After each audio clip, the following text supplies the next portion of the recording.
We are so glad that you are all here, but I'm also addressing the people online because this is live streamed all over the world, and therefore we welcome you whether you are here or you are online. We appreciate you joining One Voice Consortium. I just want to let you know that this is not the real official opening. The official opening will be coming in the afternoon when all the different members of parliament and the many other guests and the senators and everybody else will be here. They've been invited for the official opening, including our ambassador Amayo and others. But for now, as the tradition demands, we don't do anything in One Voice Consortium without asking permission from the one who gives all permission. We are where we are because God has been with us. God has held our hand. This is our first Expo. We do believe it's not the last one. We think we have done a very good job, but seriously, anything fast should not be perfect. So if you take any note on any room for improvement, please let us know on what you can do better.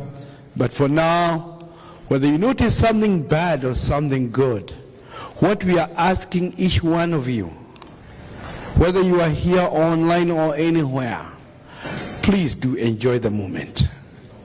Please have positive energy. The greatest achievement is meeting all these people who have come from everywhere. Please make new friends.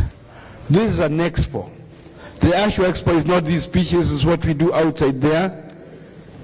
And we will enjoy our partnership, our relationships, our different testimonies you give to each other, our different connections you make for one another, such that we move on and get better and better every day. So without any further ado, let me call the person who leads us in a prayer, Mr. Peter Bainer. If you don't mind, if you can come here, please.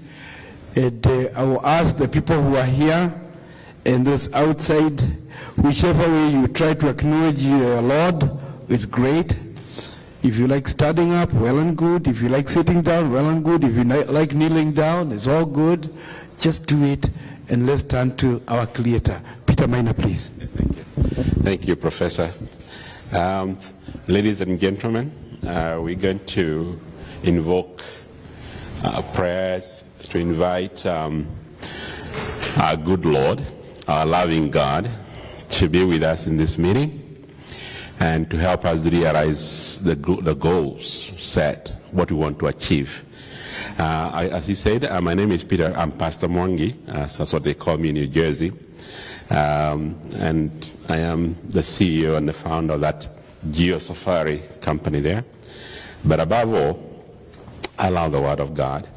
And God, like a great judge, He when we appear before Him, we tell Him what we are in there for. I'm going to read just a quick word. I am one of those people who pray from the Bible. Lord, you told me this.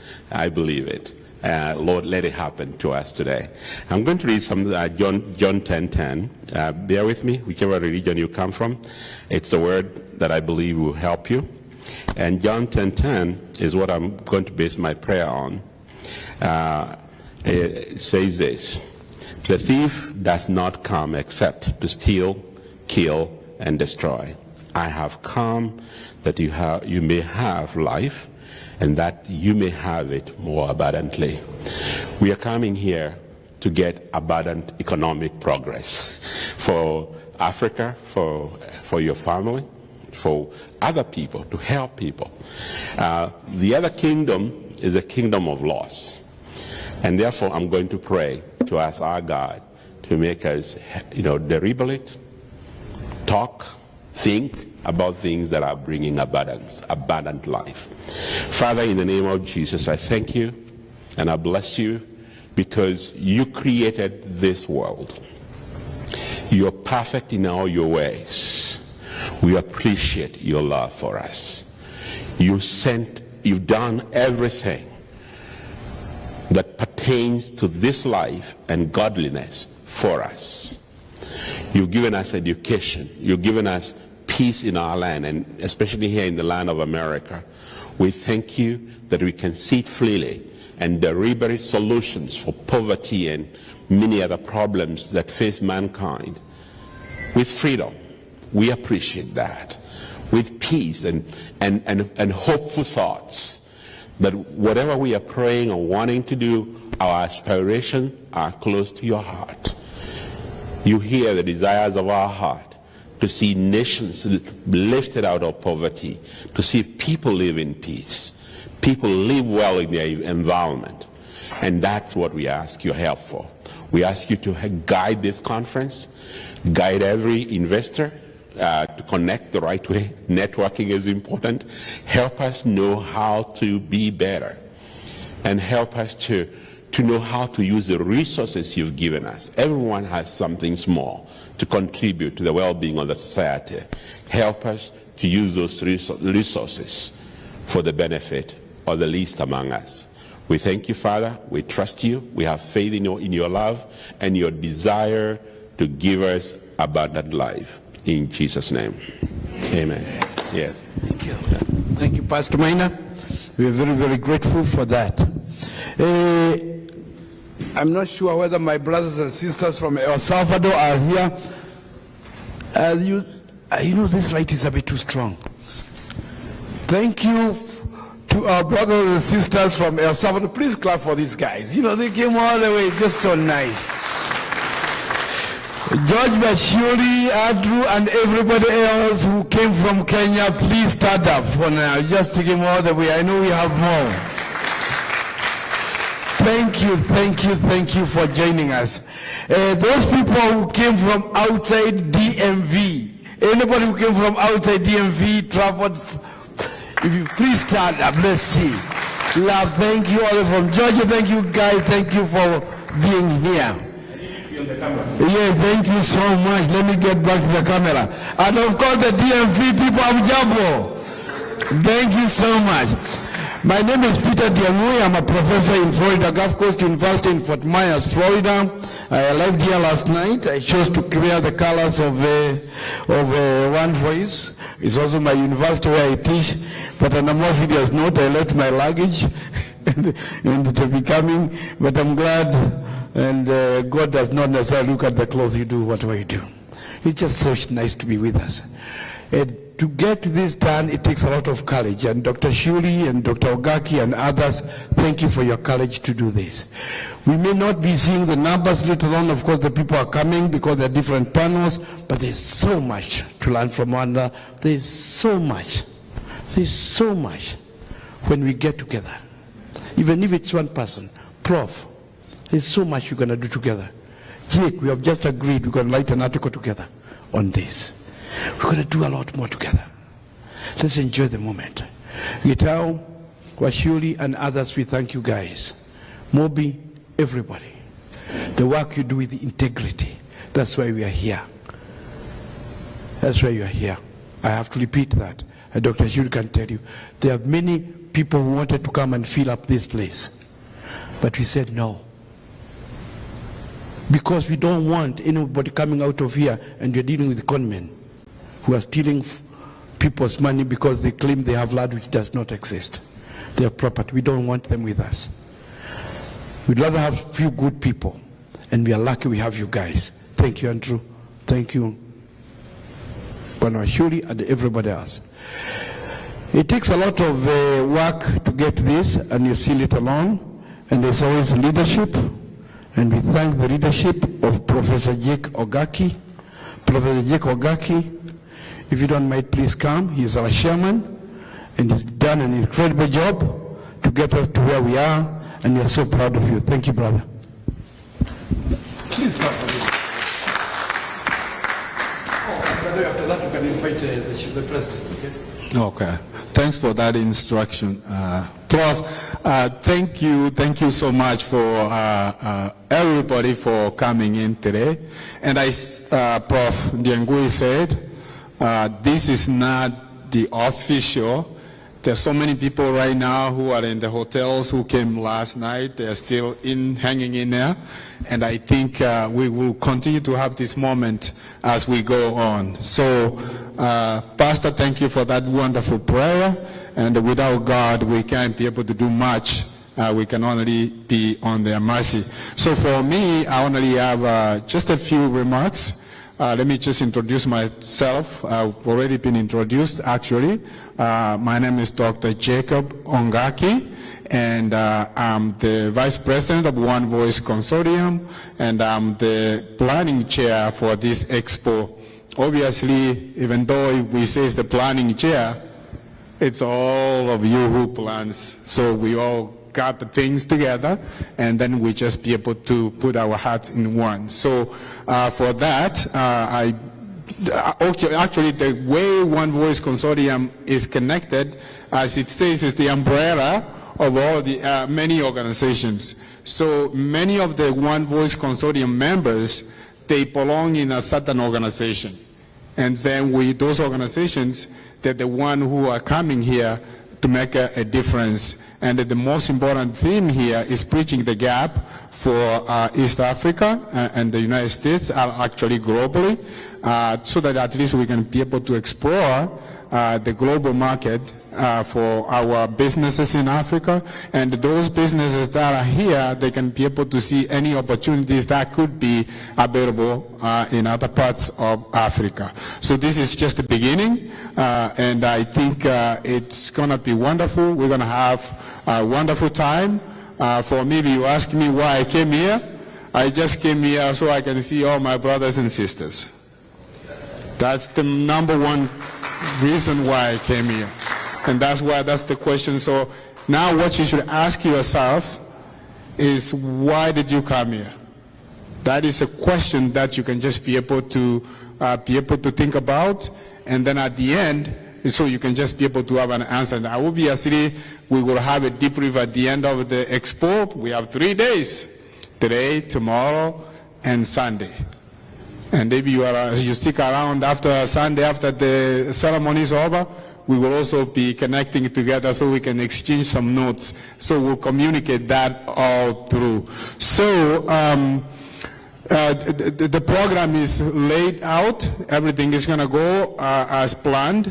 And we want everybody who has something to say, please do it. Like Professor Ndiangui said, we truly mean that, because we want to be better. We want to be better every day. As I said, my career is in finance and accounting by profession. I worked there for almost 17 years here in the United States. And then I wanted to transition to academia. So I transitioned to academia about 4 years ago.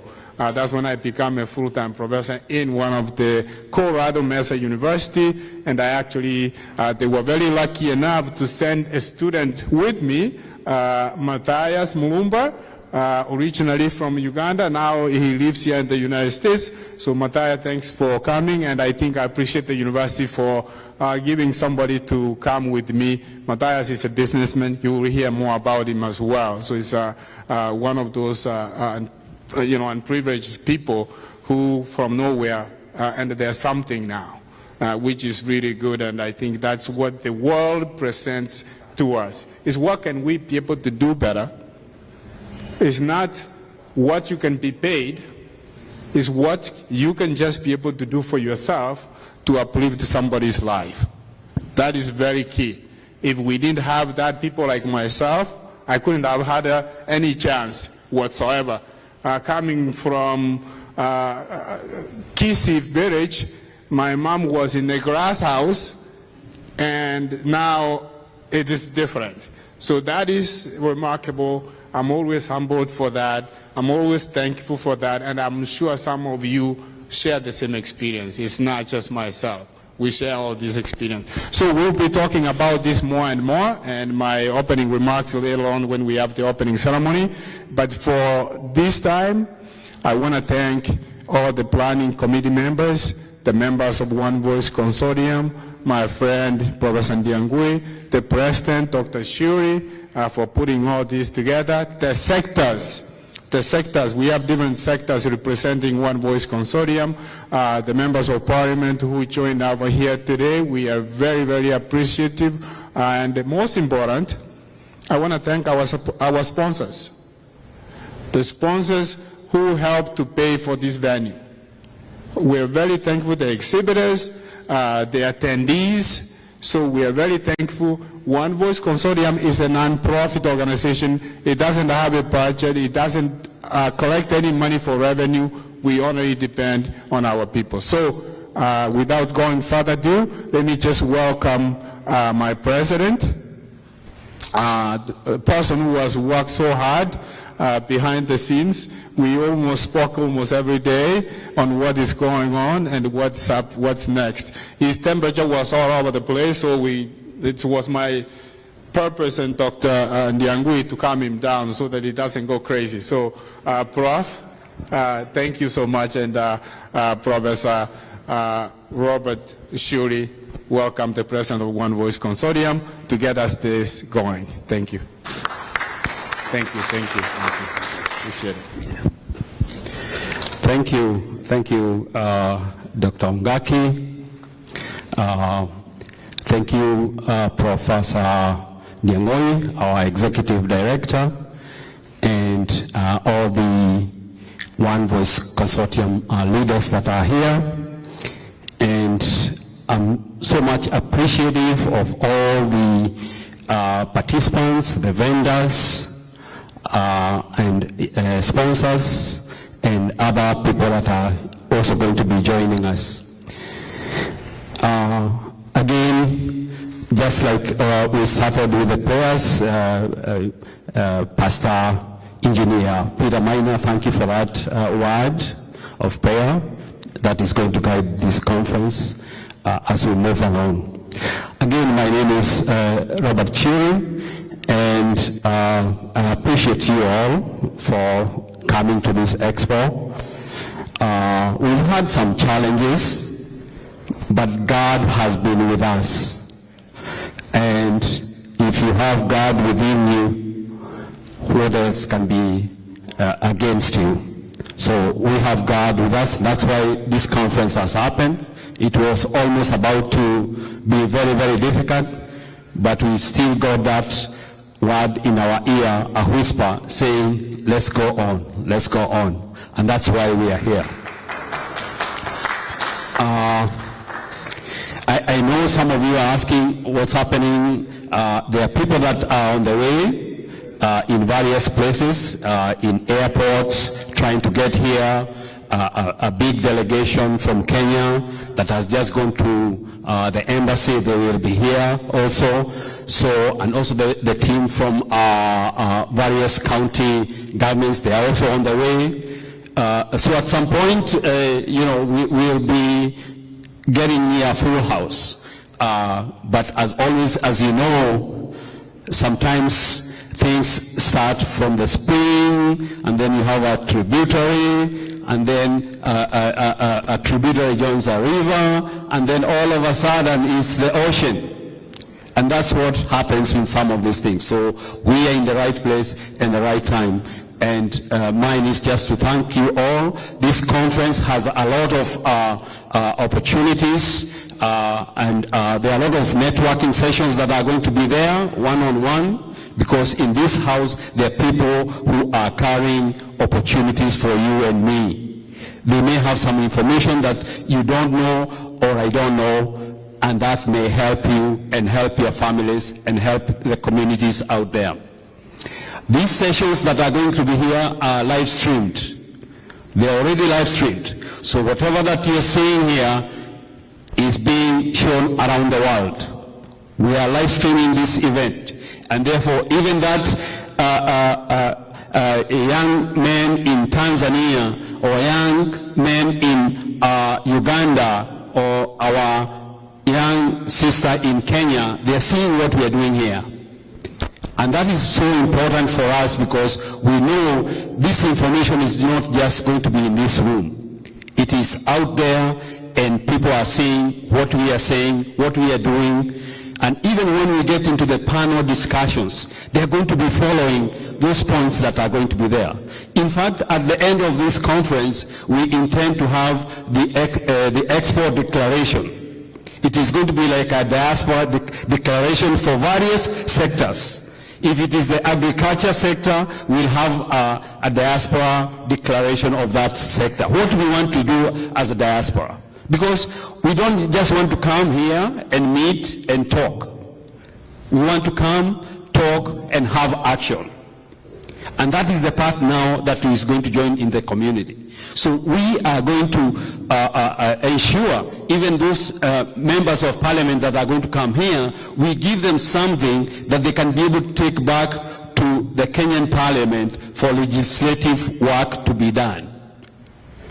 And that is why this conference is so important. We are glad that later we are going to be joined by His Excellency Ambassador Amayo. He's going to be here and be with us in the conference. This is not actually the official opening. The official opening will be later in the evening, where all of you will be in as we also get others to be involved. So I know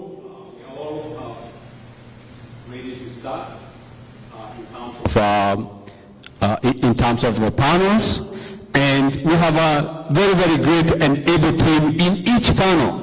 We have actually 10 panels, four of them today, another 4 tomorrow, and 2 on Sunday. And all of these forums, you are all encouraged to be there so that we can be able to hear and also listen and ask questions where you need clarifications. So I think for me at this point is to say, Karibuni, welcome to this event. It's taken quite some time to organize it, and just like Professor Ndiango said, it's not the last one. We want it to be, this is our inaugural Expo. We are planning, we'll have another one in perhaps another city here in US. In fact, what we are going to ask is that those who are coming from various cities, you will bid to host the next Expo. Convince us that you are in a city where you can be able to host this Expo. So the next one now, it will be in a city where some of the delegations that are here can bid and tell us we'll be able to host the next Diaspora Expo in our city based on the whatever that we'll do. So we'll be discussing that as we go along, so that by Sunday that can be one of the declarations that we shall be having on where next we'll have the Expo and some of the things that we'll be doing between now and the next Expo. So with that said, at this point I want to get into the next action here. And I know we want to get into the trade expo delegations and also the socio-economic sector. And this panel is going to be a hybrid of both of those two areas, so that we can be able to have these distinguished men and women here kind of providing us an insight in those areas. And to help us on that, we have a very, very able moderator. This gentleman, Dr. Jeremiah Okari, is a well-renowned interviewer with the KDR TV. Again, thank you, KDR TV, who are live streaming this event around the world. A very well-known media station that has partnered with the One Voice Consortium. And Dr. Okari, together with Ben Kibwato, leading in the KDR TV team. And thank you again, Ben, for your efforts on helping us out here. So without wasting much time, I'll ask Dr. Jeremiah Okari, who is a professor in University in Minnesota, to come over here and do his introduction as a moderator, and also welcome the panelists for the Trade Delegation Expo and also the socio-economic sectors. Welcome. Thank you so much.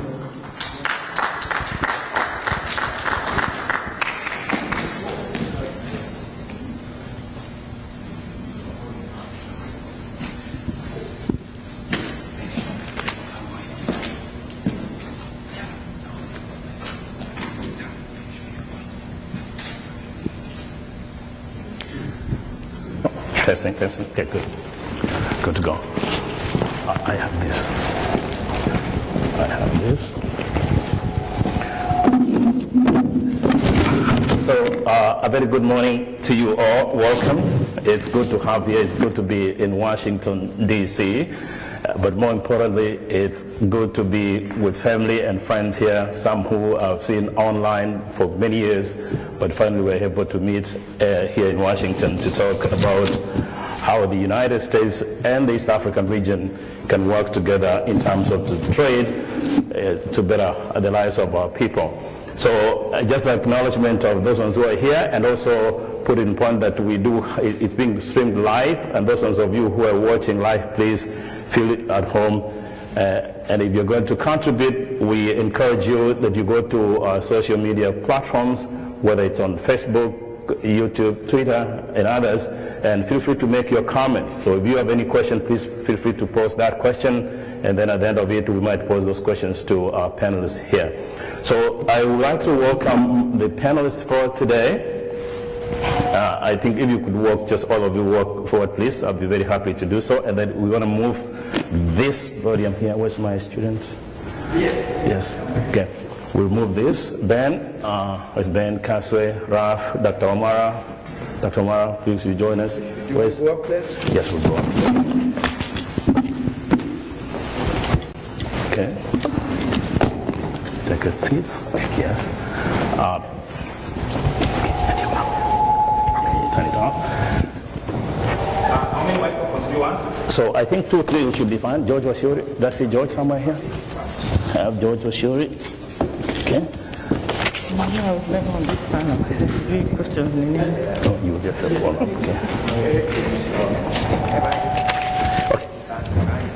Okay. Let's see. We have George Washuri is here. Okay. Where is Steve Karanga? Can you join us? Okay. Ben Kasu is here. George Washuri is here. Dr. Omara is here. Steve Kisandu? Yes. Yes, please. Join us. Okay. I hope. Take a seat there. Okay. So are we missing anybody? I know Professor Njenga. Professor Njenga is supposed to be joining us. Don't worry, I have my microphone here, so you'll be seeing me switching around, so it should be safe. So apologies first, Professor. Oh yes, please join us. Please join us. Professor Njenga is not able to make it on time to join us, so he flew into JFK. Unfortunately, he couldn't get his connecting flight to here, but he's on transit. He will be with us here today. Obviously, we're going to have a lot of work for him to do here. He's an extremely important person to this organization and, of course, to the country. Tomorrow, he will be part of the panel, and on Sunday, obviously, we'll have him. We wish him a safe travel here.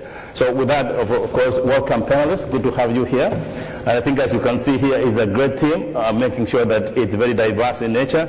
The gentleman here, and then we're very lucky to have a lady interesting to my right. That makes it even more interesting. Then we dive into the conversation. So probably the best way for us to start this conversation is to have them do a quick introduction of who they are. Just introduction of the name, what they do, before we dive into the specific questions and discussions. So I'll probably say ladies first.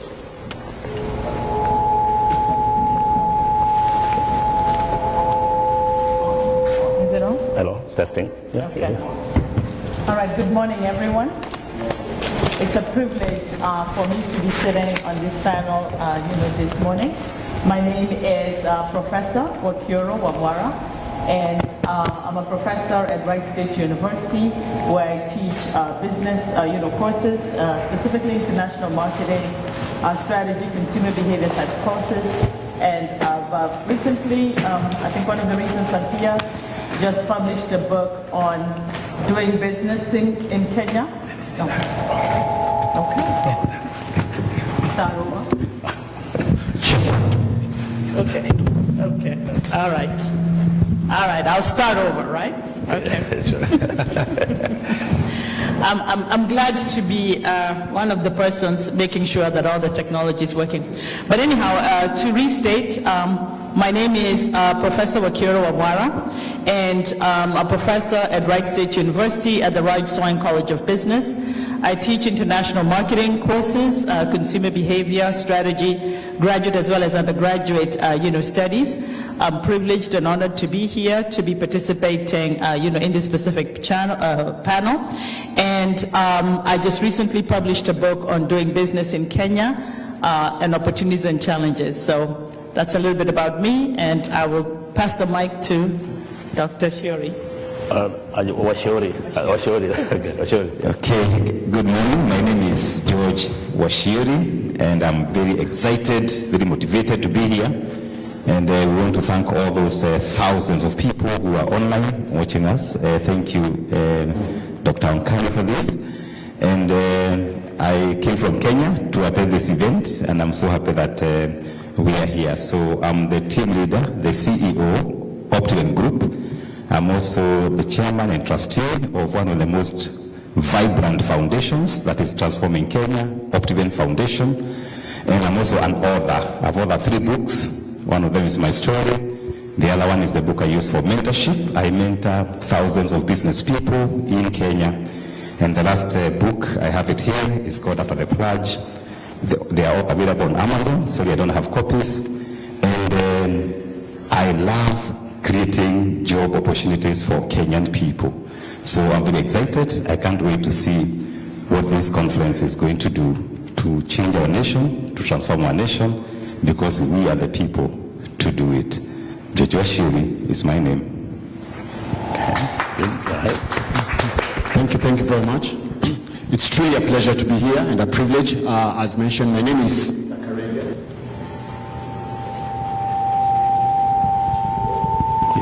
Go ahead. We're good to go? Thank you. So my name is Peter Karenge Ng'ang'a, and I'm originally from Murang'a in Central. Brought up by very humble parents, but really excited about being here. As for my profession, I run 2 companies, a company called B360, headquartered here in Washington, D.C., and with business across 12 countries in Africa. And what B360 is, it's basically an integrated architectural engineering and construction firm. And mainly our clients are U.S. agencies operating in Africa. That's the Department of State, USAID, and what have you. But I also run a firm called Karenge and Associates, mainly based in Nairobi. But just really excited to be here and looking forward to sharing opportunities, ideas with my fellow Kenyans. Thank you. Thank you so much. Yes, sir. Move on. Thank you. Thank you. My name is Steve Kisandu. I am originally from Tanzania. Been here in the U.S. for 30 years. And so excited to be here today. So my background, I am in a financial industry. Been in the financial industry for 24 years, working for one of the largest banks globally. And I'm also adjunct professor at one of the colleges at Columbus, Ohio. And also I'm the chairman of the board at Abari Academy, one of the sponsors. And I'm also representing CPS Diaspora. This is a developer developing a large-scale urban development in Zanzibar. Is also one of the sponsors. We are in full gear. We are building new city, and we have great properties by the ocean, and also the both commercial and residential.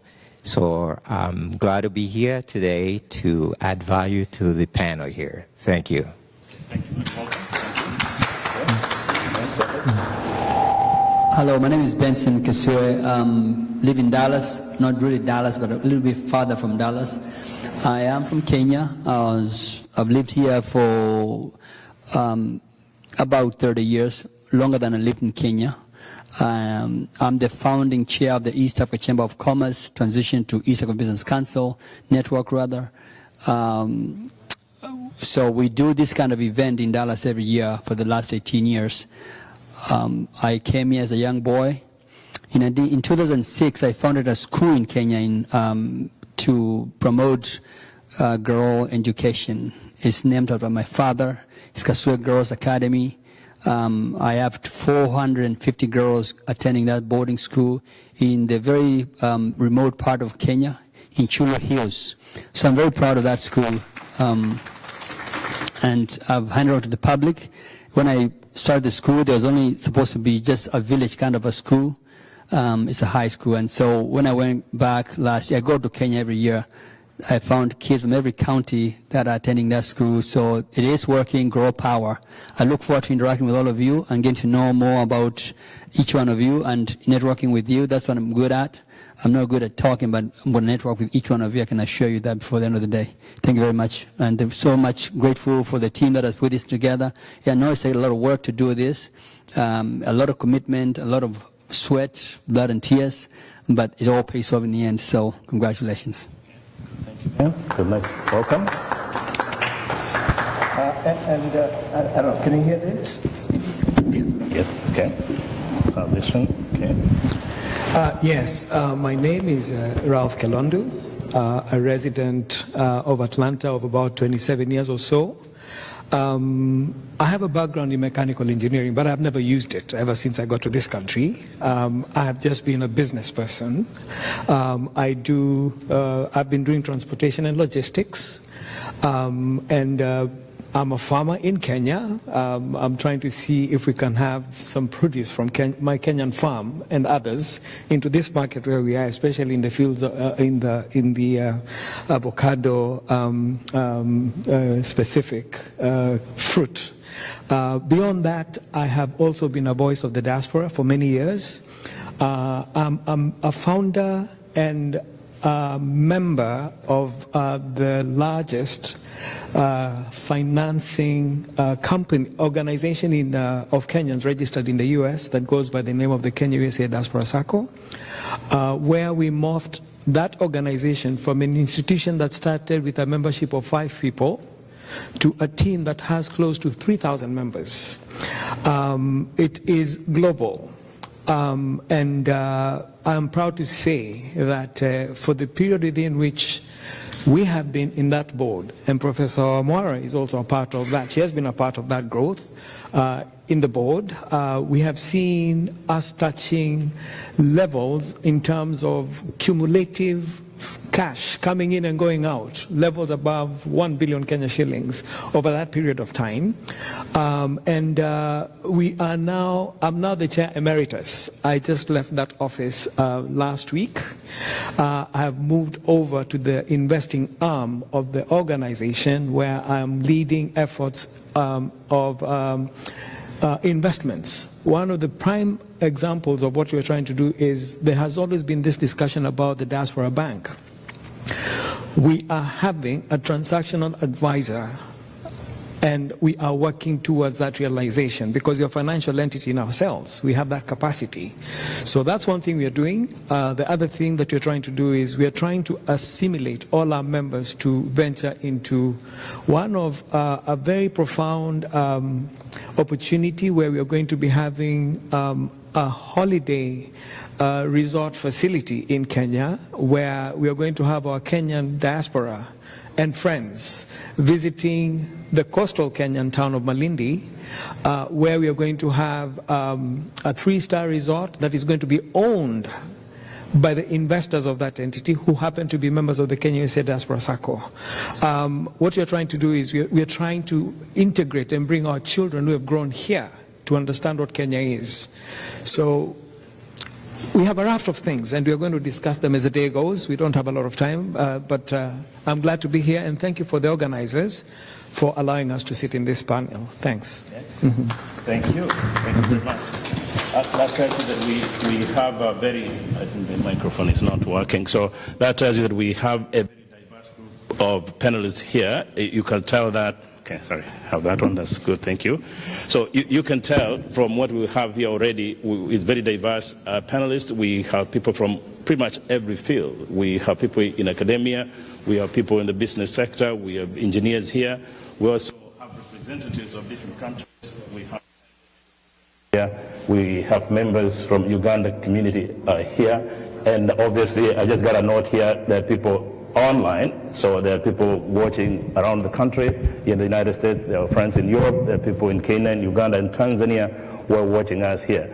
And we're encouraging that later on after this, we're going to have a couple of questions from the online platform. So if you have any question, please, our team is working on that. Post that question there, and then we'll present those questions to the panelists later on.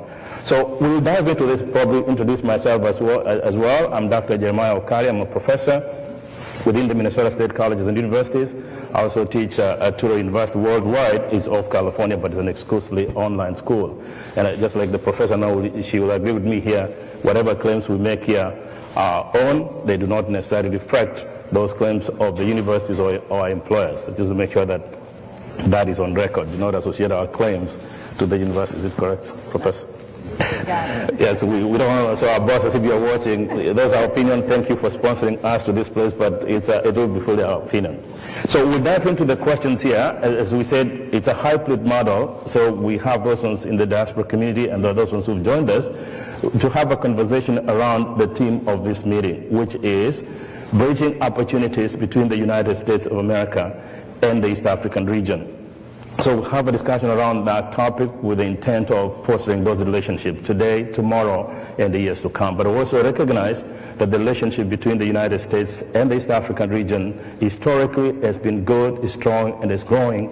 And I think as the diaspora community, it is our opportunity now, tomorrow, and the days to come to make sure that we strengthen those relationships for our own good, for our children, and for our generation. So we'll begin with the first question. They'll have a moment to respond, just a minute or two to respond to each question, and then there'll be follow-up, and then later on, the audience here, please feel free to get your questions ready, and you present those questions to the panelists later on in our discussion. So I'll start off with probably start with the gentleman on my left. Is up to the task. He's a very good friend of mine. You just heard about how knowledgeable and how nice he is, and also how good looking he is. You have to acknowledge that fact. Okay, so if you could please start us off with the first question here.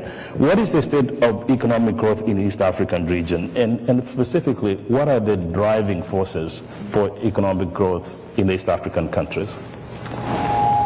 Yeah, thank you. It's good, huh? Yeah.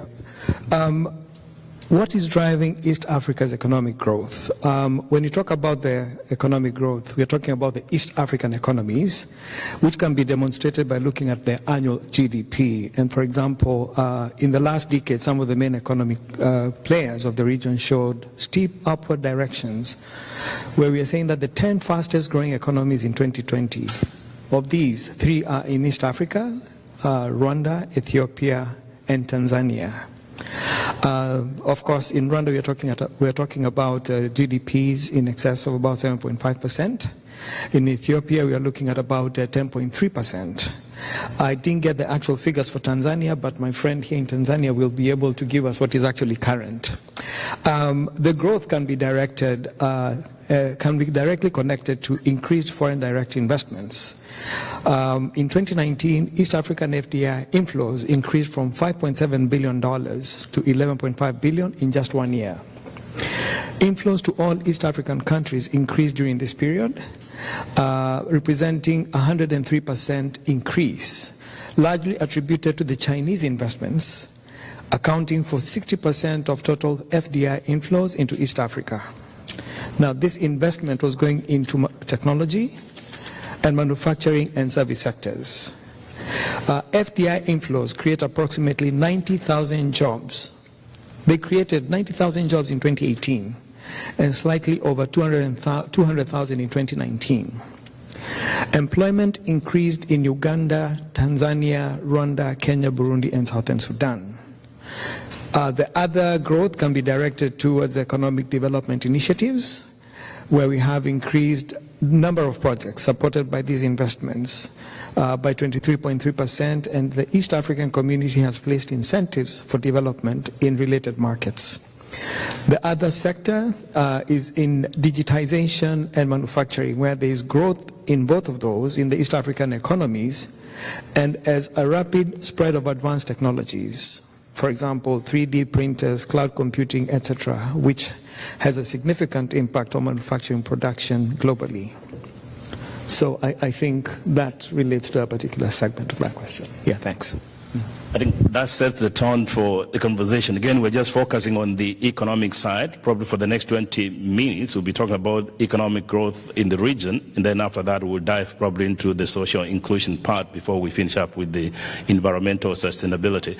So with that said, I think I'm going to stick with the left side of my hand here and have Ben Kesue, if you could please contribute to the same question. Excuse me. We want to, because there is some feedback, so we want to ensure that we just, like that microphone you're having, please give it this side. Okay. You can use it. You have yours. Okay. Then you wait for us to switch you on and off. That is fine. Just give us a few seconds. Okay. I'm getting questions here from the participants.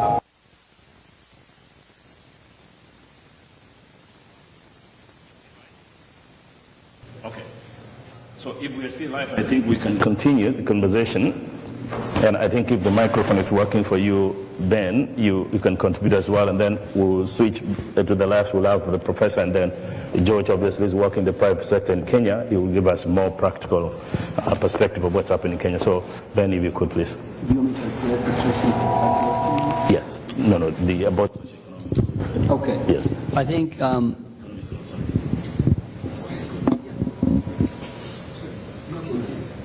Oh, okay. So apologies. So the technical team is saying we should hold. Is that correct?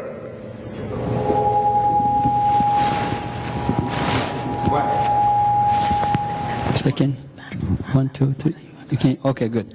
I think the question that was posed to me was to address the economic challenges facing East Africa, the region. The problems that are in Kenya are the same problems that are in Uganda, Tanzania, Rwanda, Burundi, and so forth, the rest of the country. There are two critical things that I've identified as main problems that are facing our growth, and it's project financing and investment. If you look at the rate of interest that we are borrowing money at, is very, very high for Africa as a whole compared to other countries. If you look at a country like Burundi, is 13% from World Bank. DRC 23%, Kenya 12%. Then you have Rwanda at 16% and Somalia at 34%. Compared to countries like South America, which is Chile at 2%, Argentina 2%, Colombia 4%, Bolivia 5%. One would wonder, why are those rates so different? And they're pretty much directly tied to governance, how investors looked at the governance, the confidence they have on our political ability to govern the country. It's no problem, that it's not a secret that DRC has had some challenges, but the question that had to be posed to the global community is, if indeed Africa is struggling with poverty, why are we lending them money at such a high rate? Why can we do some more humane and lower those rates that they can afford? Otherwise, we'll be in that particular situation forever and ever. Our young kids will never get out of poverty, and the poverty continues to remain a problem, yet we are looked at down because of it. The other challenge I've identified as is really causing us a problem is energy, affordable energy, and clean energy, and the ability to have systems that work in our system. The other thing is pain of growing economies. For infrastructure is a problem in our countries. We need road infrastructure. We need energy infrastructure that can be able to transform energies to various places. I'm very impressed with Tanzania and Rwanda. They have major projects that are going to address energy with their major dams. I'm not sure about Kenya. The dams that are being created in Kenya, they're actually addressing those energy problems. But to me, from the study I've done, it looks like Tanzania has two major projects that are going to transform the production of energy in Tanzania. The same thing is happening in Rwanda. I'm not quite sure about a country. But biggest problem here is our ability to govern our own. And if we expect the world to come for our rescue, it ain't going to happen. We have to do it. And a big problem, or actually an opportunity for us in diaspora, to take the bull by its own and own it and figure out how to do it. And we'll talk about that later. Thank you. Thank you. Thank you so much. I think the team, you have me on? Okay, thank you. So thank you very much, Ben, again for the very insightful contribution. If we could go also get a perspective, he's a adjunct professor, private sector, and also at least get an opinion of how Tanzania is doing as well. Yeah, so from Tanzania.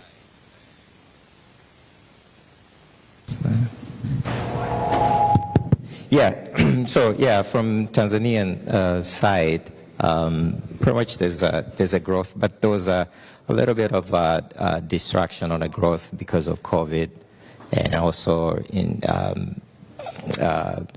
the war, Ukraine war, which is also affecting other countries. So that seems to be a challenge in terms of how countries can grow.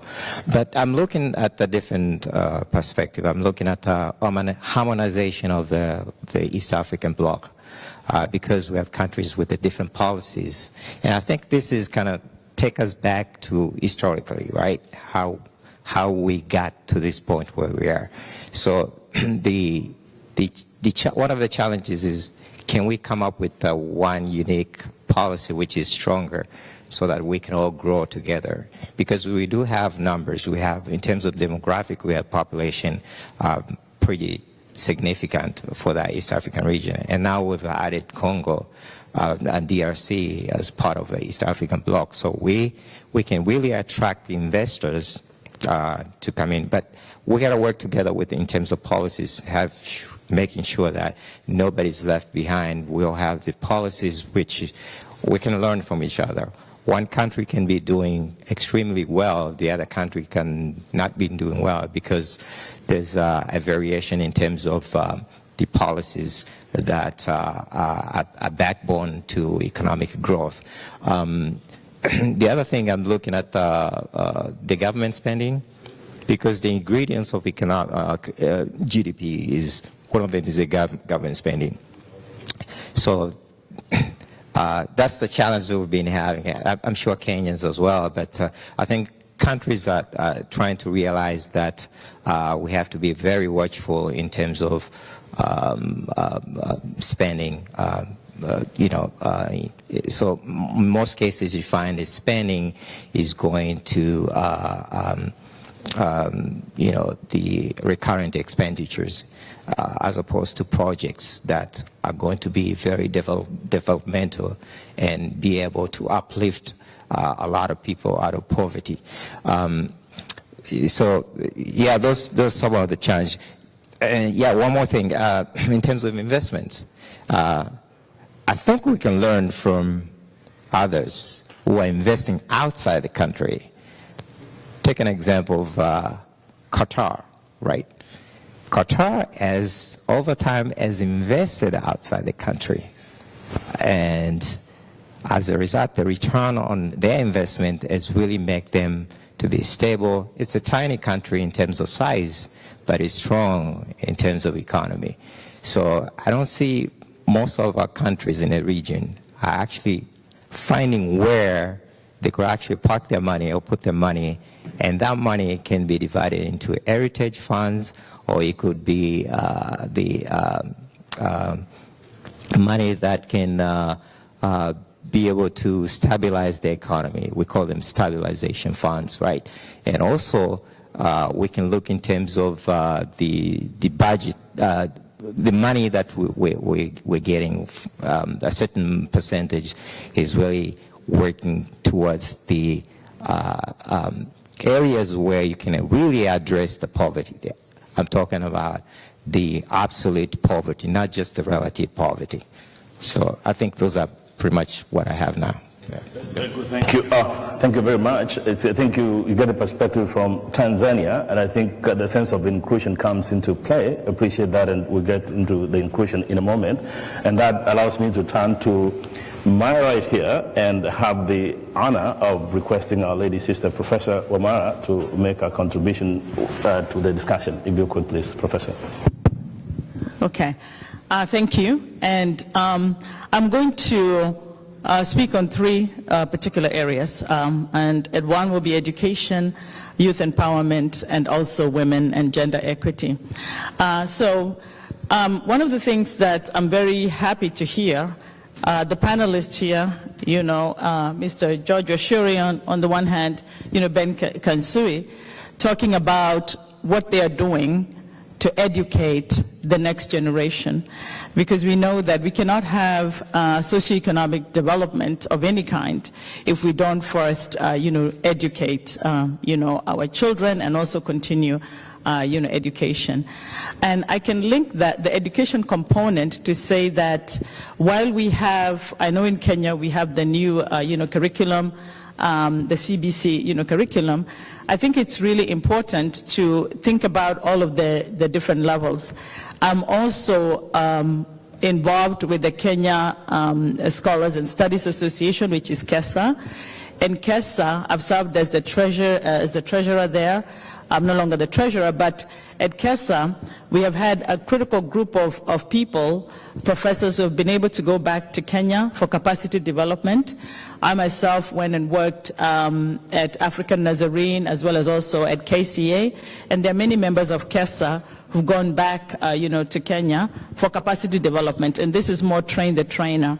So we are working with PhD students there. We're working, developing the curriculum and shaping that. And this is sponsored by the Carnegie Africa Diaspora, Fellowship that is based out of New York. I know that there has been discussions, particularly in Kenya, to ask our government to create something that's very similar to the Carnegie Africa Diaspora Fellowship that would bring, people back to Kenya for specifically education. So I think education is key. And then the second point is really about, our youth. We all know that in our respective countries, that one of the things that we have in Africa that is a big resource is that how youthful our population is, and that we can leverage that, population. If you look at not only just in the East African region, like in places like Niger, you have, the median age in this country is like 15 and a half. So I think Kenya is about maybe 18, I forget the exact number, but we have a very youthful population, and we have to take care of the youth and empower our youth. And they are the people who can really step up and come to the digital. They're the ones who are really going, if we do it right, that they are very responsible, they are our future. And I'll end with obviously something that is passionate and close to my heart, and that is obviously what do we do to empower our women.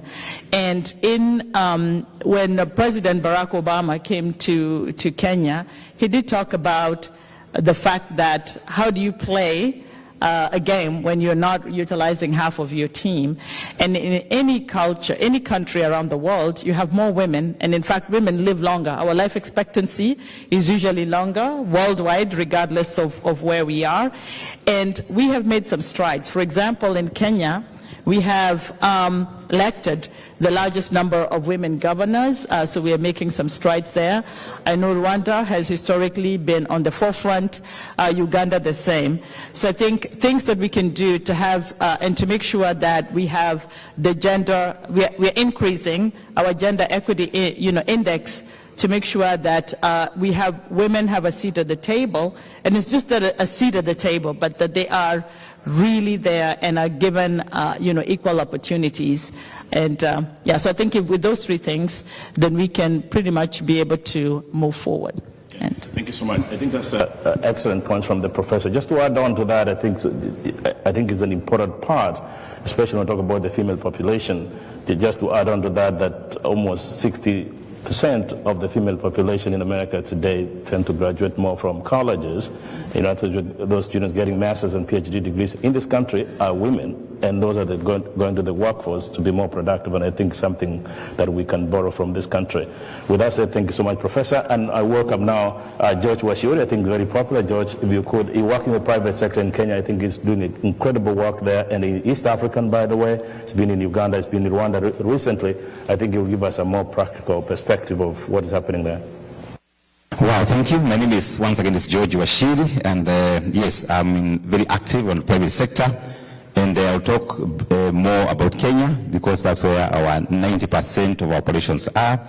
And of course, we are in a very vibrant industry that people are investing, and I will come, people listening to us, they can come and invest in Kenya. Because real estate in Kenya contributes 7% of our GDP by the year 2020, and they are projecting it could be more.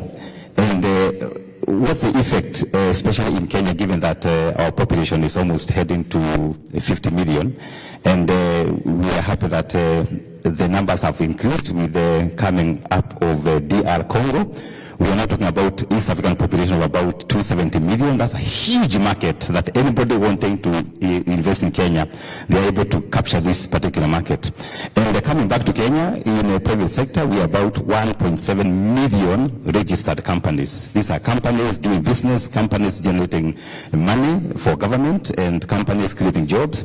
And there are other 5.3 million informal companies. They are not registered. They are out there. And this according to Kenya National Bureau of Statistics. So what you are seeing happening there is that people are being encouraged to legalize their business, to register their business, so that they're able to create opportunities. And of course, one of the things that have supported our nation, Kenya, is massive development of infrastructure. According to Kenyan Economic Outlook, the year 2020, we spent about 10 billion on infrastructure. They are projecting that, according to the report from Deloitte, that by the year 2025, we are going to spend another 16 billion on infrastructure. Today, we come to the city of Nairobi. We have Nairobi Expressway. People who invested in the satellite areas, they are smiling all the way to the bank. And we have seen the dueling of our roads. You know, Keno Marwa is being dueled. We have seen projections, dueling Nairobi Mombasa. You know, Nairobi Nakuru is going to open up our space in a big way, especially real estate. And of course, I have seen and interacted with a lot of people saying, hey, we want to come to Kenya and do something. Our population, we have very educated population. It's only in Kenya that you need any skill. Those skills are there. They can speak English, they are good, they can work without supervision, and we as companies working in Kenya, we are literally enjoying that skill. And of course, political atmosphere, we had a very successful elections, and we have seen a lot of foreigners coming to invest in Kenya. The other day I listened to the ambassador, U.S. ambassador to Kenya, pitching for Kenya. And I've seen a lot of Americans coming to invest in Kenya, a lot of diaspora coming to invest in Kenya. So we have what it takes to ensure that we are able to move forward. And we are very optimistic that East Africa can only grow. We cannot go down, we can only go up. And I'm happy to say that we in business, we are out there to support those who want to come invest in Kenya, because we are on the ground. And the private sector is very vibrant. We are able to engage government. We have round tables to engage them. Right now we are talking about geospatial on our properties in Kenya, whereby we are speaking with the counties on how to make better plans. And of course, the devolution in Kenya was a game changer. You go to Kisumu. Kisumu is like cities in Austria, for example. Matters cleanliness. You go to Mombasa today, Mombasa is clean. We used to have a lot of traffic in Mombasa. Today from the airport to Nyali is 7 minutes. And we are happy that we are progressing, and we are inviting any single investor thinking to invest in Africa. The best place to invest is Kenya and in East Africa. And we are there to support. Thank you so much, George, for those contributions. I think, again, those of you watching online, please continue the conversation. If you want to make your comments, we have our team here who are monitoring your comments, and in a moment we'll also welcome your questions to the discussion. So with that said, again, thank you so much, George. We welcome now Peter Karenga. He's representing KEPSA. He will explain what KEPSA stands for. He just flew in from Muranga and make your contribution as well, Peter.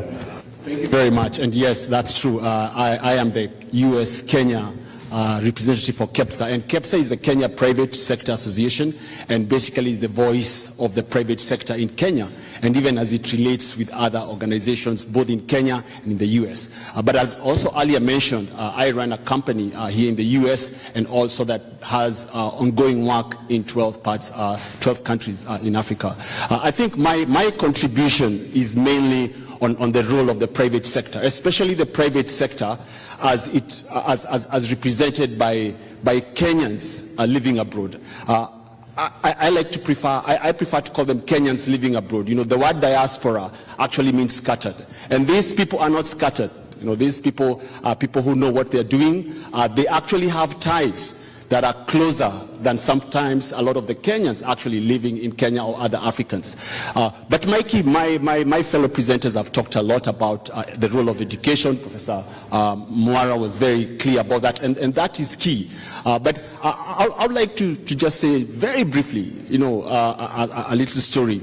A few months ago, while just doing business here in the United States, I met a gentleman who looked very, very familiar. And when I reached out to the gentleman, I realized this is a gentleman whose father's name had some kind of memory, and eventually that turned out to be Andrew Muthaiga Tau. And what happened is Andrew Muthaiga Tau, or the owner of AMG, my father and his father were friends growing up in Bahati. Yeah, so they grew in Bahati, and did business in Bahati. But this is 30 years after we are meeting with AMG, selling his land, and myself running B360. So it gives you the strength and the influence of the private sector. And there are many ways that the private sector can affect. Private sector, not just in Kenya, but also private sector owned by Kenyans living abroad. Yeah. There are lots of opportunities, especially opportunities that sometimes we are not seeing. We can say our economy definitely is struggling in Kenya. We've had some challenges. But how comes we have foreigners who are investing in these areas? How comes you have the Chinese investing in infrastructure? How comes you have Americans investing in tourism? And what I'm saying is, sometimes we say the person who doesn't travel thinks only his mother can cook. There are lots of opportunities. I would say opportunities in agriculture, for example. I do farm. And 70% of the economy, not just in Kenya, but in East Africa, is in agriculture. And right now you have not just Kenyans, but also a lot of foreigners actually investing in agriculture in Kenya, be it in technology in agriculture, be it in avocado, be it in trade between the US and Kenya. Also infrastructure. And yes, we do talk about issues of access to capital, but the money is there. The issue is, how do you attract the money? How do you put together a business plan to attract the money? There are also other key areas in tourism, for example, as Dr. Washiri has mentioned, in education, as Professor Mwara has mentioned. So I think we want to encourage, the private sector in Kenya. We want to encourage young entrepreneurs. This country, the United States, is actually supported by private sector, especially the small businesses. But then also that also brings up, what is the role? What is our role as entrepreneurs, as educators who have been there? And I think we are obliged to mentor, especially mentor local entrepreneurs, mentor local upcoming SMEs, and be part and parcel of their journey. Secondly, also, yes, I think we are also obliged to assist the government in basically developing policies that are being part of that will encourage entrepreneurship and what have you. But I think the key part is doing it. Where I come from in Muranga, we have this saying, Kuganagwika, is doing it. Yeah? And as AMG, of course I've mentioned, and Dr. Washiri, these guys are really doing great, just bridging the US and Kenya investment in terms of land. But also the diaspora can really work on growing their businesses, growing businesses here in the US, growing businesses in DRC, growing businesses in Tanzania, and in what have you, and just going for it. Thank you. Excellent point, by the way, Peter. You make a very good point, which I think you read my mind, and your last statement is a transition to the next question, which is, and if Ben, as you get ready to start us off on this particular question, and I think that underscores the essence of the expo we have here. If you know, those ones watching live, we are talking about an expo sponsored by the Global One Voice Consortium. And the essence of this is that at some point we need to speak as one voice. And that's where that leads to us talking about the diaspora community. So the question, and Ben would be happy to take us, lead us into the next section here. Ben, if you could, what is, sorry, let me go back to the question. whatever it was. Did the moderator forget his questions where he left the questions? I have it here. What specific action should be taken by the local, and local here I mean the people in Kenya, in Uganda, in Tanzania, or whether it's the county government and all the other places, the diaspora community, the international community. Just remember that we also having this afternoon representatives of the World Bank will be here. We'll be having keynote speeches from the U.S. Trade Representative to Africa and all these great organizations.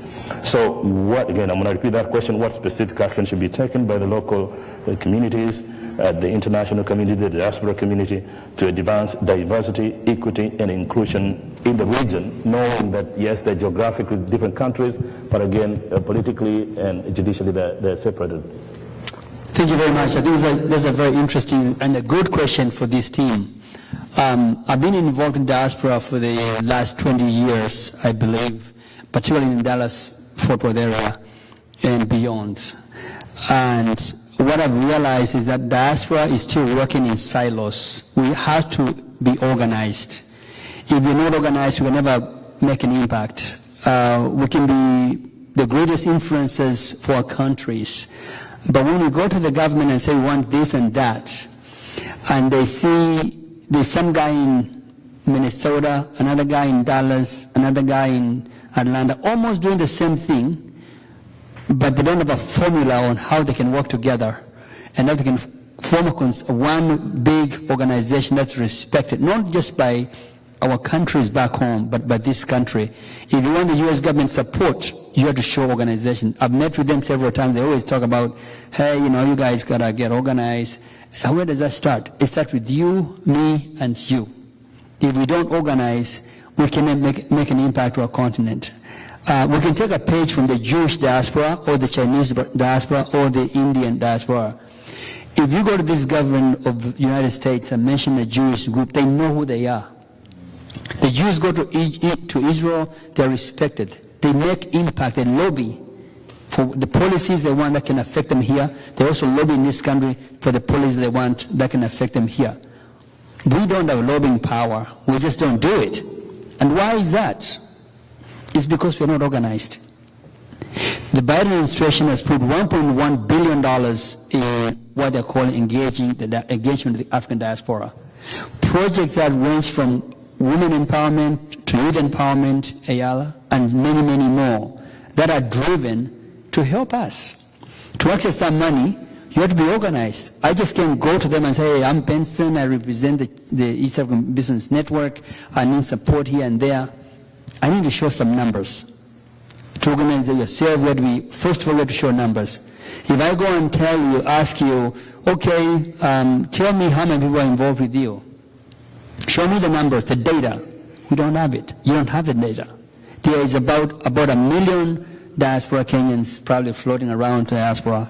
Dallas alone has about 100,000 Kenyans. And so are they organized? We have a small Kenyan diaspora organization there, and it's trying to really do some things. They can make an impact if they want. We can even elect a mayor of Dallas. We had that many, because last time the mayor won only by, I think, maybe 600 votes. The people that voted were less than 2,000.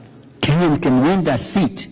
But we've got to be organized. We've got to really put down our egos and the pride and competition and try to figure out how to work with one another to make an impact on the continent.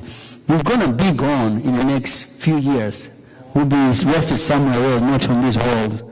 But what impact have we left if you just have all this wisdom and knowledge and you compete till you die and leave nothing? So diaspora must organize, must be together to make an impact. I know in order for us to take advantage of those programs, we have to make a statement and we have to show that we are together and so we can be a one force. Thank you. Thank you so much. Excellent discussion, by the way. I think most people in the diaspora, especially those who are watching and I'm receiving questions here, please continue to bring those questions. After you have worked a lot in the diaspora for many years. People from all tribes in Kenya, people from Tanzania, from Uganda.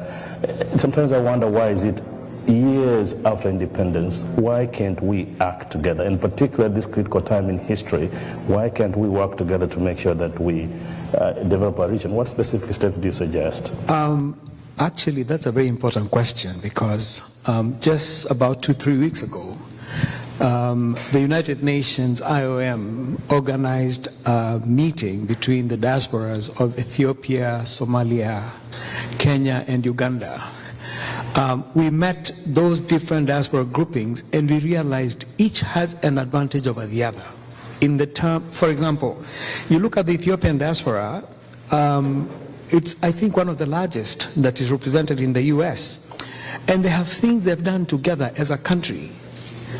For example, there was a call for them to contribute $1 each to a fund in Ethiopia to fund, I think, the dam project out there.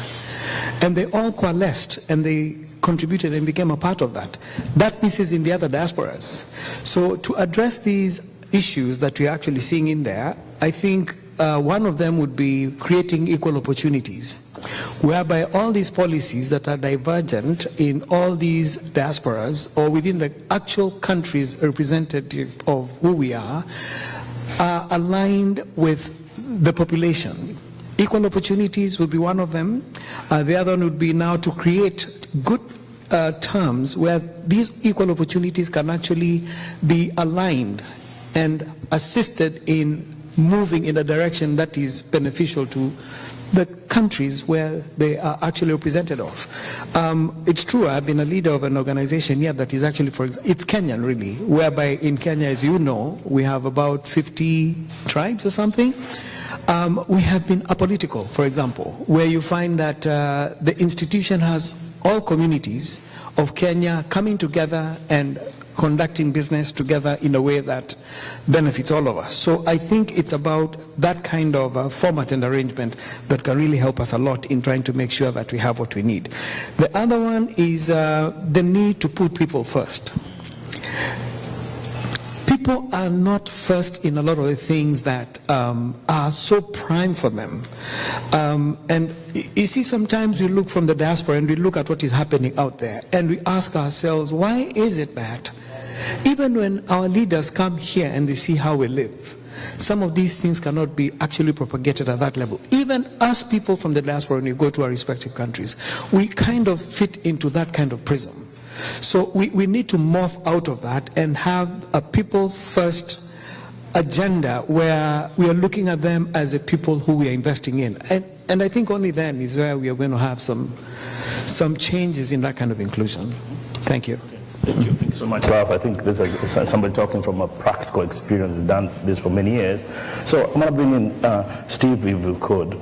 From a Tanzanian perspective, there are so many Tanzanians here. There are so many Tanzanians around the world, and in academia, in businesses, they're doing great. But in your view, what can we as a diaspora, and in diaspora I mean people from the East African region, whether you're Tanzanian, Ugandan, what can we do specifically to help the region grow? Yeah, so let me say from my own perspective first before talking about Tanzania. So I know I look at diaspora as there's three things there. You know, you've got the movement of people, right? That's what we're here. Physically, we're here. And then you see information or knowledge is also came with us, or maybe it's going back and forth between Western world where we are and the continent. Okay, and also we're looking at capital. So people, capital, knowledge, or information. So it's up to. Actually, it comes from, you look at the different angles. You look at from us as a diaspora. We know our purpose. Why we're here. We came here. Some of us came here for education, right? So what are we doing back? What are we giving back to where we came from? You know, so we can be successful here in the Western world, but we're not really complete successful until where you came from, your roots, is also successful. So I look at that way. And also look at the people on the ground, especially the policymakers. For people on the ground to really understand the importance of diaspora or the relationship between the diaspora and them, I think it's, first of all, it's the self-awareness. They have to be self-aware and then they have to be able to know the awareness of diaspora or the social awareness, and then be able to manage the relationship. So in terms of policymakers, they have to really make policies that would actually encourage or give us motivation of going back, investing, such as the project we have in Zanzibar. Amazing project. It's by the ocean. For that price point, no brainer. So you find other diasporas are going there, from, not diaspora, we're talking about other nationalities who are not even a part of our discussion here as a diaspora. They're going to invest there. So us, it's a responsibility to see, the opportunities are there, and if we manage our time well, which is the key, managing your time, and then be able to reflect and do something back there in the continent. So that's what I would actually say. It's just our own responsibility to be aware as we're diaspora, but then there's another generation is coming, right? Because we're talking about us. Okay, there's another generation, could be even 10 generations. Look at the Jews. Jews has been so many generations, but Israel is the second home. Israel is their second home. They're investing there. And that's why Israel, geographical where it is, it's strong. No matter what happened around Israel. So we could do the same thing. We could uplift ourselves and uplift the people on the ground and also involve the continental, the historical diaspora, because we are continental diaspora. But there's historical diaspora, our brothers and sisters who came here, generation, 400 years. Let them be part of building Africa. Because if Africa is successful, the diaspora, no matter where you are, as a black person or person with that roots from Africa, if Africa is not successful, you're probably not going to be successful. You gain that respect. That's the point. Thank you. Thank you. See, the good thing, all my Tanzanian friends are very soft-spoken, very smart, and very good-looking, and you didn't let them down, and I'm very, very proud of you. So for those ones who are thinking of investing in Tanzania, look at that, very humble, very nice, very soft, smart. This is a good picture for Tanzania, my friends, too. Thank you very kindly. So we're going to move to my right side here, and we'll get the Kenyan perspective in a moment. Probably we're in the diaspora. Maybe there are things we are doing wrong. There are things we are doing right. So we'll get to George and Peter in a moment, but let's get to the professor here. And I think, Professor, you did mention, and a big shout out to Kesa and the great team, the great things that you're doing for the Kenyans and the Africans here in the diaspora. What other specific steps should we, at this time in our history, do together? Again, emphasis is together to make sure that, yes, we develop ourselves here socially and economically, but by extension, help our region in Africa. Yeah, thank you. I think I'll start off from the theme that we are discussing here. We're talking about that we tend to do things in silos, right? And when you're operating in silos, it makes things very difficult. There's an African saying, I think we have it in all of our respective countries, that says, if you want to walk fast, you walk alone, but if you want to walk far, that you should walk with others. Right, so the theme of this conference is, one voice. We are thinking about, doing things together. So I believe, and I don't want to overemphasize the fact that it's really important that we lean into our collectivist mentality. African people, by definition, we are collectivists. We think in terms of groups, right? And when we look at what is happening at home, there are all sorts of groups because we thrive best in groups. There are chamas, every one of us here can talk about how many WhatsApp group you get added to just because we are trying to, come together to work on a project. So I think moving away from the silo mentality, leaning into our collectivist, because we are collectivist by definition, is something that can benefit us, benefit us greatly.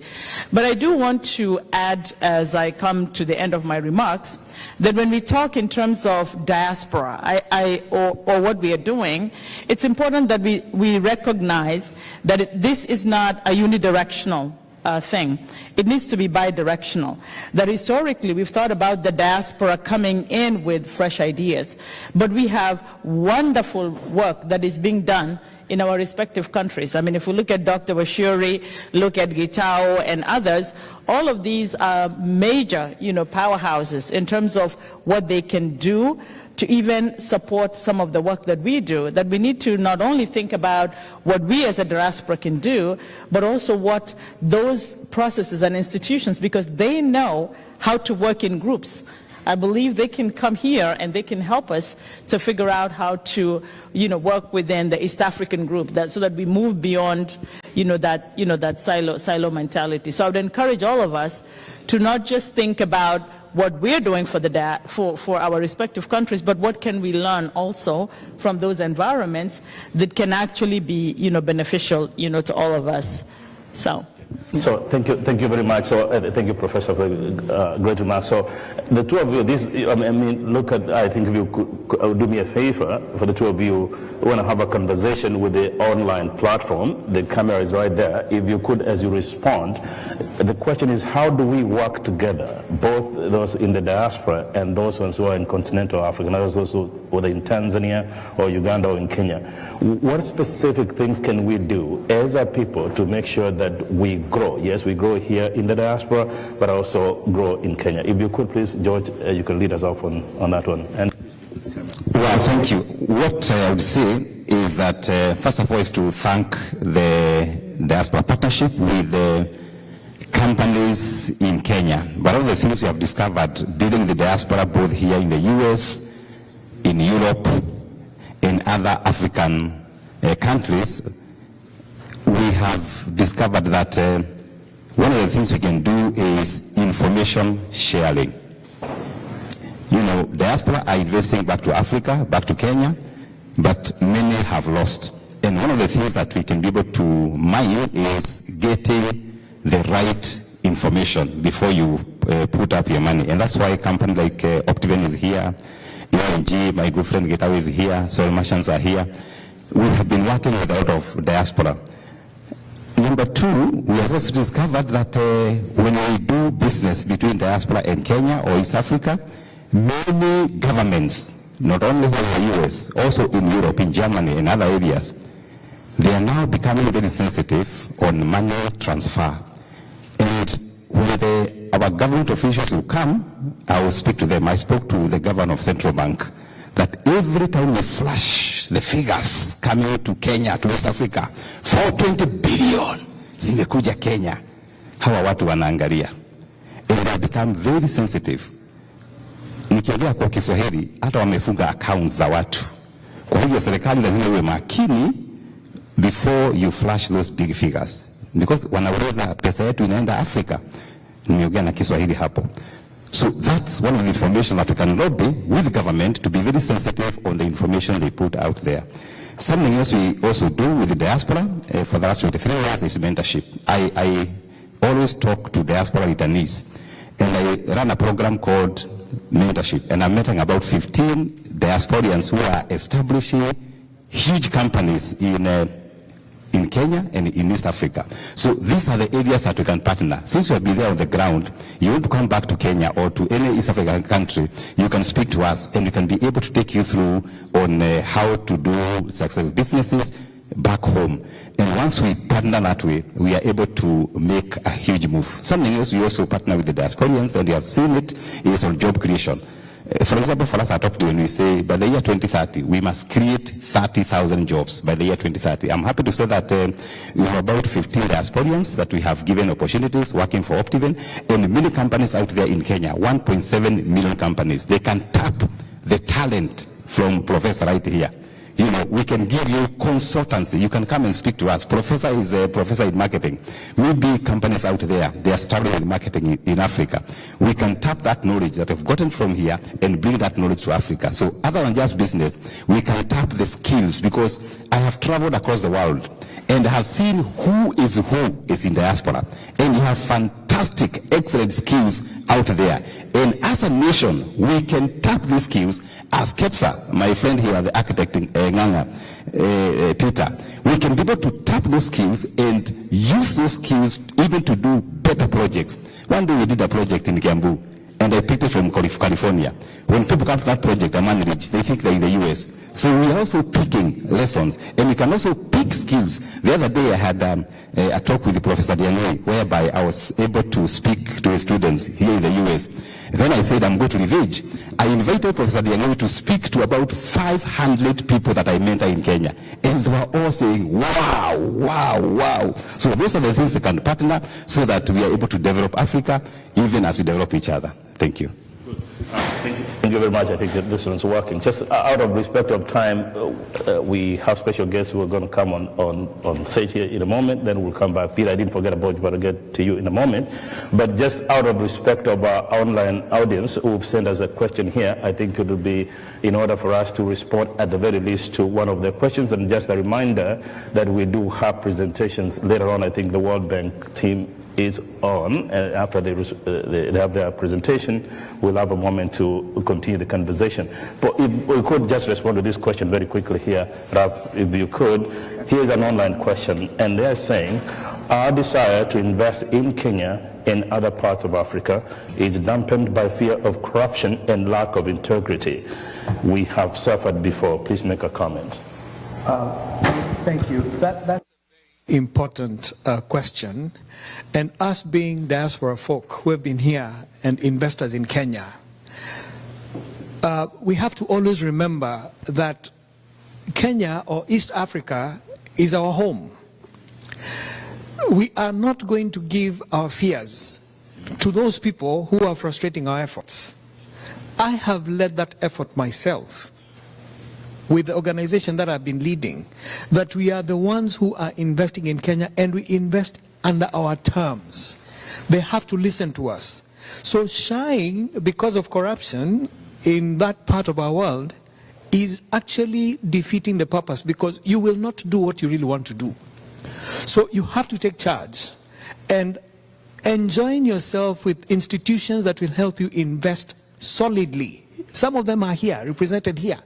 They have proven themselves that whatever it is that they're doing with the diaspora people, stuff is working. So align yourselves with the teams that are going to provide those investment opportunities, whether it is in real estate through the agencies that are represented here, whether it is in savings through the institutions that we have led, and other investments. We are doing it. We have done it consistently over the period of time. So let's not shy. In fact, we are the ones who are going to change those policies. We have had engagements with the government at various levels where we are saying that their policies are completely on the opposite end of our interests. So we are changing that, because we must take charge of our investments. We cannot allow anybody to take that from us. The sweat is ours, really. Those funds that are coming out from here, we sweat for that. Some of us do 4 jobs in a day. When do we see our families? And then somebody goes out there, messes up. We can't let that happen. So it's brief.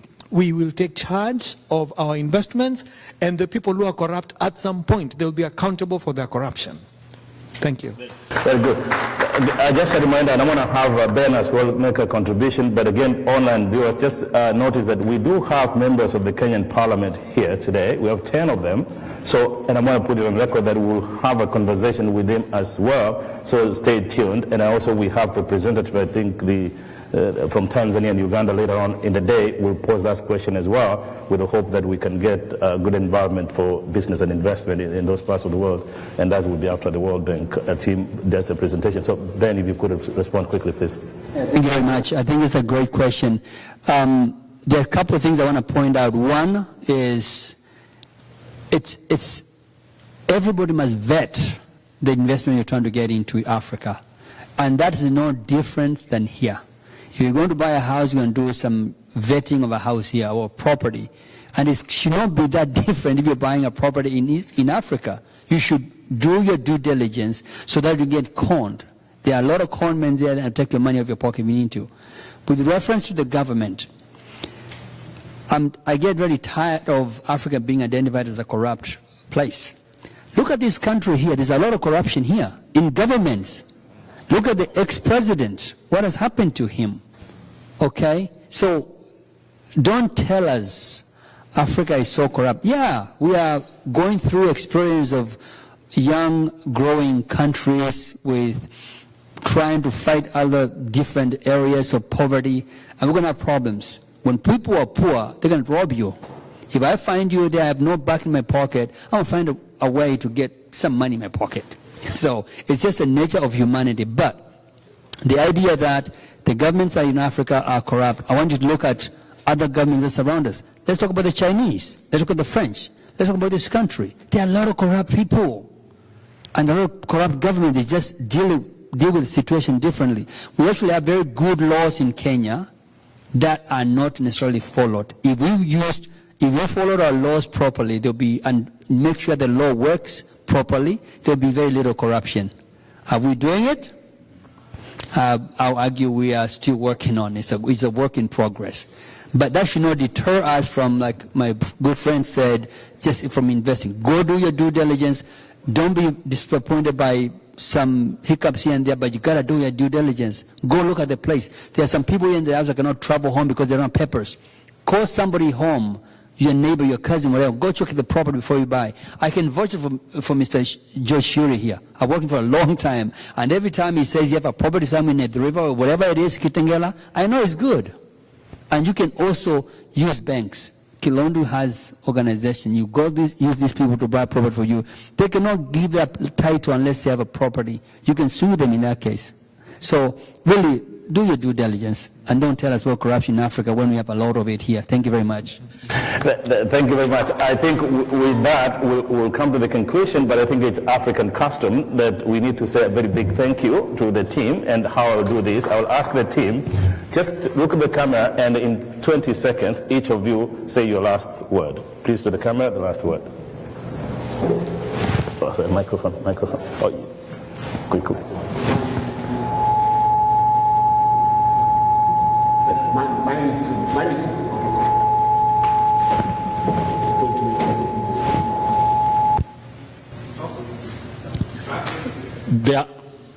The African diaspora in 2021 invested $400 billion in Africa.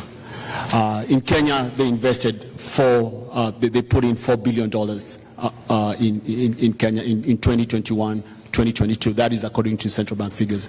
But also here in the US, it's proven that the diasporans are more likely to start a business twice as fast or twice as much as locally native Americans. Basically what I'm saying is there's a lot of opportunities, there's a lot of power and strength from diasporans. I would encourage you to invest not just here, but also invest in Kenya, but also be involved in projects by the US government in Africa, by your local governments in Africa. Be part and parcel of that. Don't let that trend pass you because of issues of corruption or other issues. Those issues are there, but as they say, the eyes of a frog do not stop the cow from drinking. So be part of the story, please. Thank you. Well, to all our diasporians, the opportunities, business opportunities are in Africa. Opportunities are in Kenya. We are here to work with you, to mentor you, and thank you. Invest here and also invest back home. They say east or west. Home is best. George Shiri. Thank you very much, George. Professor. All right, for me, I will say education. Let us invest in education. Let us take care of our youth. Let us make sure that we have gender equity and that women have a place on the table. Let's be responsible for telling our own story. We talked about corruption, and we have to tell the good story of what we are doing, in Africa, and what is not measured in many cases doesn't exist. So let's measure it, let's tell our story. Yeah. Thank you so much, Professor, very brief, thank you. That's good. For me, it's something that I have tried over the period, and what I've realized is that we have a lot of resources for the folks that we represent in the East African region or largely in Africa, but our people do not partake into that dispensation. You find that there's a very little uptake of what is being offered. We hear that the populations, for example, of Kenya are he says in Dallas alone, there are about 100,000. These people are not participating in the local activities within their community. They would have had a mayor by now. My organization that I represent, I mean, we are talking about an investment team of serious investors, about 1,000. They're the ones who have actually contributed into that $1 billion shilling activity. Can you imagine if we had a similar number? Where would we be? This issue of, for example, Kenya saying that they do not have enough in terms of capital, they have to go looking for money elsewhere. We have the money. So let's engage the Kenyan diaspora, the Tanzanian diaspora, the East African or the African diaspora. Get engaged, be a part of this, join and speak and contribute, and you're going to see changes in what you're trying to do. Thank you. I think they say where much is given, much expected. Because I've been given much, I too must give. That's the spirit of the diaspora. We are here. We have all the resources we need in the diasporans. We have engineers. We have accountants, I mean in financial space. We have project managers, and we have money. Why do we need other people to come and build our continent for us? Why do we need Chinese to come and build our country for us? If we're organized with our money, we don't need them. We all can go home and do this project and monetize them. Can we do it? I believe we can. And start investing back home. I want to invite you all to come to Dallas in October. We're going to have East Africa Business Network. We'll be having an event there. Come see us October 4th. Dr. Shiro will be there, and all of you are welcome. I see you then. Thank you. Yeah, so what I would say there's three types of people. First, those who make it happen. Second, those who wonder what happened. Third, those who have no clue what's going on. Let's be the ones who make things happen. Come invest in Zanzibar, CPS Diaspora, and also Kenya. Let's not put our eggs in one basket. We can invest here, but let's go back and invest back, Thank you. That's it. Thank you very much. I think if you all will join me, you can tell from the panelists, the discussion has been very lively, it's been very insightful, and that sets the tone for later discussions. We have panel discussion later today, tomorrow, and Sunday, and I think this has set a tone for what's to come. Please, if you could join me in giving my panelists a big round of applause. Okay. There are some online questions from Can we? You have slides that you have answered the questions? Your question from online? Well, there are a few questions, but let me leave it to Kali. One more question? One more question? Okay. Is that okay with Jake? Can we? Jake, do you have a minute for an additional question they're saying? Because the World Bank team... Absolutely. Okay. So again, with the permission of the leadership of BC, Dr. Shuren... Can I ask it? Yes, please go ahead. Okay, actually there are two questions. One is particularly to people in Leo Estate and those kind of areas, because we have been banned a lot by people having fake titles and all those stuff. I don't know how they get those fake titles. So what the question was, we have George Washuri here, we have Mr. Gitao here, we have others. Why is integrity so important for your business, and how do we retain that? And then, Ben, there's an answer to your question that we needed, somebody wanted to address online, coming later on. Let's hear that. That's for George. Well, thank you, Professor. Thank you, Professor. Interesting. Thank you, Professor Diamli. Yes, we are here. We are here as a real estate, and of course, we've been in this market for the last 15 years. and we have built houses for people, we have sold land for people, and Optiven is not only for selling land. We say that our vision is to be the champions of socio-economic transformation. We have a goal of setting up 30,000 jobs. We run a vibrant foundation, but integrity in any business, not only real estate, integrity in any business is actually the currency of that business. And that's why Optiven, for 23 years, we are able to offer 500 jobs in Kenya. And I want to encourage diasporians that every time you do an investment, please take your time, check who are Optiven, who is this fellow, George Washiri, who is Andrew, and then go online, check them, send somebody in Kenya, do they have an office? Personally, I'm a subject of Con Game. This book is about somebody who called me 200 billion. I read a book, and I'm in Kenya. So I've spent some lessons here that our people need not to lose. However, they are always losing. Why? They trust relatives, they send money, and then they start crying. Now we are here. We are here in the US in diaspora. Call us, ask questions, and you can call directly to a number, +254-716-605-410. We are here to support you, to help you, to ensure that you don't lose any single coin anymore. Thank you. By the way, the response to the questions that we save time, we'll be having an exclusive interview with George Washiri later on today. So if you have any questions, please, on the same discussion, post those questions there, put them together. I'll be interviewing him. He will be able to answer those questions later on. Are we good with that? Ben. Okay, quickly, please. Ben, a quick answer. Somebody is saying, Mr. Kasue, surely just because there is corruption in America does not mean you condone corruption in Kenya. I don't know how that came about. No, it's okay. It's okay. We can deal with it. You can deal with it? Later. No, I'm sure you will. There's no corruption. There's corruption in America. There's corruption in Kenya. That's irrelevant as far as I'm concerned, because corruption is going to be everywhere. Everywhere you're going to find corruption. If you're looking for corruption, you're going to find it. Outside there, they have a lot of corrupt guys. Inside there, there's some corrupt guys. Just you're going to find everywhere you're looking for. If you're looking for good, you're going to find good in everybody. But surely now there's problems in Kenya with corruption. So we cannot ignore that. It's up to us to deal with it. Every year, every time we have voting, we go vote our conscience. Do we vote the right people? I let you guys decide.